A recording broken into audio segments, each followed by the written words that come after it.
In today's video, I'm going to teach you how to use Zapier with Figma. By the end, you'll know how to connect Figma to Zapier and build an automation, or Zap, that reacts to design activity and updates your other tools automatically. First, let's connect Figma to Zapier. In your Zapier account, head to the Apps page and click Add Connection. Search for Figma, select it, and you'll be prompted to log in. Approve the permissions so Zapier can read the events you want to automate.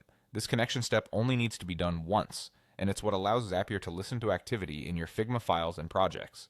If you work across multiple teams or workspaces, make sure you authorize the correct one so the right files are accessible. Now let's build your Zap. Start by setting Figma as the trigger app, the event in Figma that kicks everything off. You have a few useful choices here. If you're on a paid Figma plan, File Updated will fire whenever a file changes, which is great for versioning workflows. New Comment is perfect for surfacing feedback to your team the moment it happens. And New Dev Resource is designed for teams using Dev Mode, which requires a dev seat. Use this when a new development resource is attached in Figma. After you pick the trigger, you'll choose the scope, like a specific file or project. Use Zapier's test feature to pull in a recent example, maybe a sample comment, so you can see real data while you set up the rest. Next, add your action, the thing that happens in another app. You can send design activity to Jira, GitHub, Slack, Notion, and more.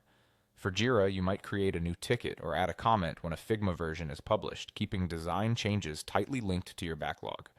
With GitHub, you can attach a pull request as a dev resource to a component, which helps developers trace implementation back to the original design. In Slack, post a message when a design comment is made to keep conversations moving without hunting for links. And in Notion, add new Figma comments as database entries so feedback is tracked, searchable, and reportable.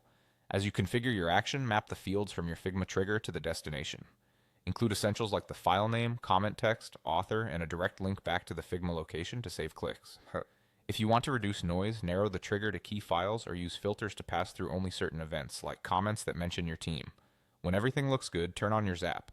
Watch the first few runs, fine-tune your fields or filters, and you're set. That's how you use Zapier with Figma to keep your tools in sync and your team focused.